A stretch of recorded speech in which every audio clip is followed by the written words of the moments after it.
Hello guys, the depth queen स्वागत करती है अपने डार्क डेप्थ वर्ल्ड में। और आज मैं आप लोगों के लिए लेकर आई हूँ एक और, जी हाँ, एक और underrated total time pass movie जिसका नाम है मिस्टर श्रीमती। जी हाँ, नाम थोड़ा अलग है और कहानी इसकी शायद जानी पहचानी हो सकती है, लेकिन उस वक्त के हिसाब से ये फ़िल्म काफ़ी एंटरटेनिंग तो थी ही। और साथ में इस फिल्म का सबसे बड़ी बात ये थी कि ये फ़िल्म किसी थिएटर में रिलीज़ नहीं हुई थी। ये फ़िल्म एक सैटेलाइट चैनल पर रिलीज़ हुई थी और उस चैनल का नाम था जी टीवी। जी हाँ, जी टीवी भी उस वक्त नया नया लॉन्च हुआ था। 93 या 94 का वो दौर था। और जी टीवी जो है नए नए शोज़ लेकर आया था, ऐसे ऐसे शोज़ लेकर आया था जो भले ही वीकली आते थे, लेकिन जब भी आते थे हर कोई अपना काम छोड़कर बैठ जाता था। और हम लोग भी उनमें से एक थे, मैं भी उनमें से एक थी। और हमने जी पे बहुत सारे शोज़ देखे हैं, जैसे कि तारा भी देखा है, बनेगी अपनी बात भी देखा है, अमानत भी देखा है, हसरतें भी देखा है, पता नहीं और क्या क्या देखा है।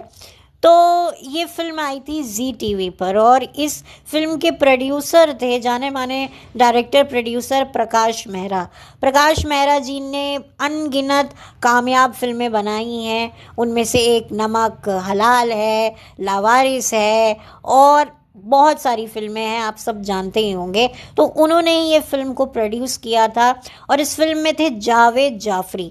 जी हाँ, जावेद जाफरी ही इस फिल्म में मिस्टर श्रीमती होते हैं, यानी कि वो मर्द होते हुए भी एक किसी ऐसी परिस्थिति में फंस जाते हैं कि उन्हें औरत बनना पड़ता है। और उनके बेस्ट फ्रेंड होते हैं ऋतुराज सिंह। अब मैं बात करूंगी ऋतुराज सिंह के बारे में। ऋतुराज सिंह का पिछले साल ही निधन हो गया एक लंबी और गंभीर बीमारी के चलते। और ऋतुराज सिंह के बारे में आप लोग शायद बहुत कम ही जानते होंगे कि उन्होंने थिएटर से अपनी शुरुआत की थी और शाहरुख खान उनके साथ में काम किया करते थे। ये फ़ोटोएं तभी वायरल हुई थी जब ऋतुराज की डेथ हुई थी। तो आप सोच सकते हैं ऋतुराज ने कहाँ से कहाँ पहुँचे हैं। ऋतुराज 90s के एरा में शोज़ भी होस्ट किया करते थे। उनका एक शो आता था जो शायद, हाँ, जी टीवी पर ही आता था, तोल मोल के बोल। मैं वो भी देखा करती थी कि भाई इस प्राइस, इस प्रोडक्ट का एग्जैक्ट प्राइस क्या होगा। तो कुछ ऑप्शंस होते थे, आप गेस करते थे, तो बड़ा अच्छा लगता था देखने में। कुछ ऐसा ही मुझे याद है। आई एम श्योर आप लोगों ने भी देखा होगा अगर आप उसी एरा से ताल्लुक़ रखते हैं। तो ऋतुराज की जो जर्नी थी वो काफ़ी काबिल तारीफ़ थी कि थिएटर से टेलीविज़न से, फिल्मों से ओटीटी तक पहुँचे, फिर यूट्यूब पर भी उन्होंने शॉर्ट फिल्म्स करी।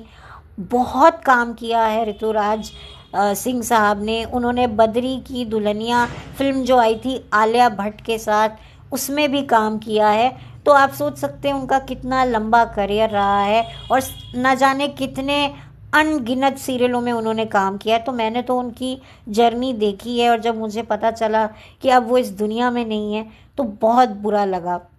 और बनेगी अपनी बात सीरियल में तो इरफान खान भी थे।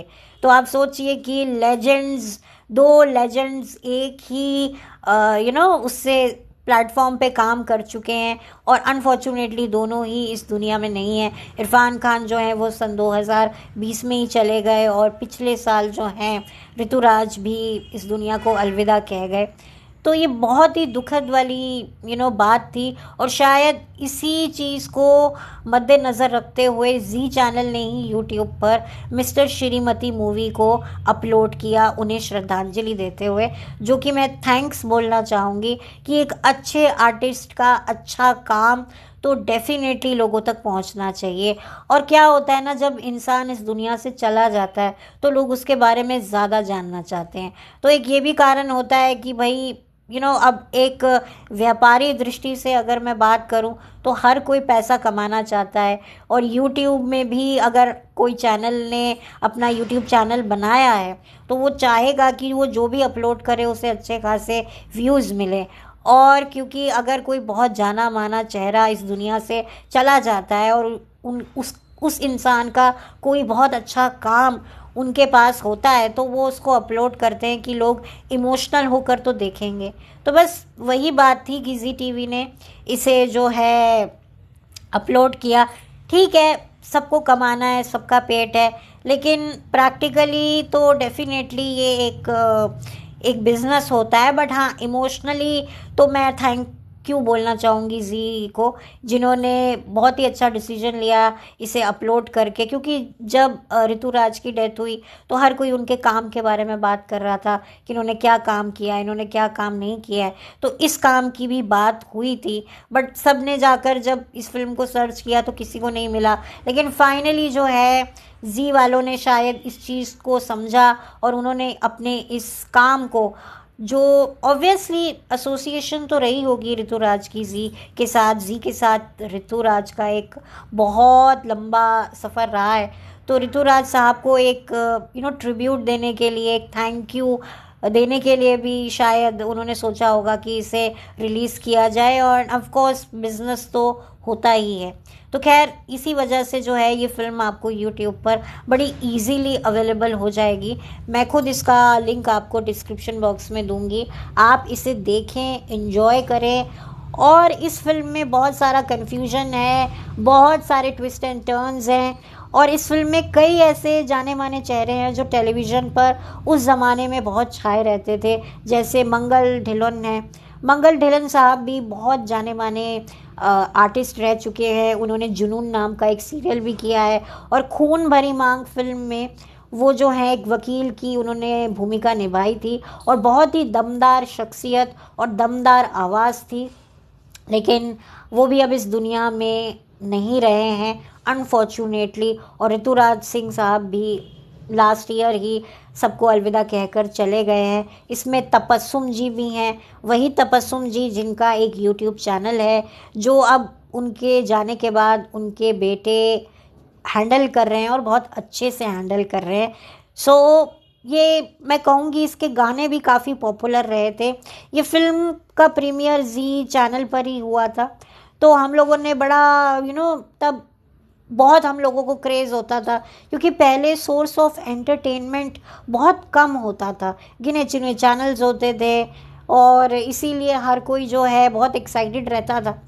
तो इस चीज़ का काफ़ी अच्छा फ़ायदा चैनल ने भी उठाया कि वो इस तरीके से दिमाग लगा कर कि कैसे दर्शकों को जो है हम आकर्षित करें। और उस वक्त ऐसे चेहरों की काफ़ी डिमांड थी, पॉपुलैरिटी थी, क्योंकि ऋतुराज की अगर मैं बात करूं तो वो बनेगी अपनी बात कर रहे थे, तोल बोल के बोल कर रहे थे। तो जाहिर सी बात है, कोई टेलीविज़न आर्टिस्ट जिसके वो सीरियल इतने चाव से देखते हैं, तो अगर वो कोई फिल्म कर रहा है और वो एक चैनल पे आ रही है, सैटेलाइट चैनल पर, तो लोग कितना टूट टूट के देखेंगे। जैसे अब जो फिल्में आती हैं सैटेलाइट चैनल पर 2-3 महीने बाद हॉल से निकल के आती हैं, लोग देखते हैं। अब तो वो भी नहीं देखते, अब तो सीधा कहते हैं हम तो OTT पे देख लेंगे भाई, इस पे देख लेंगे, फलाने अमेज़ॉन पे देख लेंगे, Z5 पे देख लेंगे, सोनी लिव पे देख लेंगे, नेटफ्लिक्स पे देख लेंगे, इसमें देख लेंगे, उसमें देख लेंगे। पहले ऐसा नहीं होता था ना। और पहले अगर कोई प्रीमियर हुआ है, उसके बाद वो पिक्चर दोबारा तो आती नहीं थी, काफ़ी टाइम बाद आती थी, और एड्स तो इतनी होती थी। तो खैर, वो भी बड़ा एक अच्छा टाइम होता था 90s का। बहुत ही नॉस्टैल्जिया आपको आएगा। और इसमें काफ़ी कुछ ऐसे भी किरदार हैं जो अब कहाँ हैं, जिनके बारे में कोई इन्फॉर्मेशन नहीं है मेरे पास। शायद आपके पास हो तो ज़रूर बताइएगा, बट मुझे कोई खासी इन्फॉर्मेशन मिली नहीं है। कुछ अभी भी काम कर रहे हैं, कुछ काम नहीं कर रहे हैं, कुछ खो गए हैं, कुछ इस दुनिया से चले गए हैं। तो काफ़ी अच्छा लगेगा आपको देखकर, और 90s के एरा का फैशन देखकर, 90s के एरा का डांस देखकर, पिक्चराइजेशन देखकर, हर वो चीज़ आप देखेंगे जो शायद कहीं ना कहीं हम लोग इस हाईटेक भरी दुनिया में मिस करते हैं।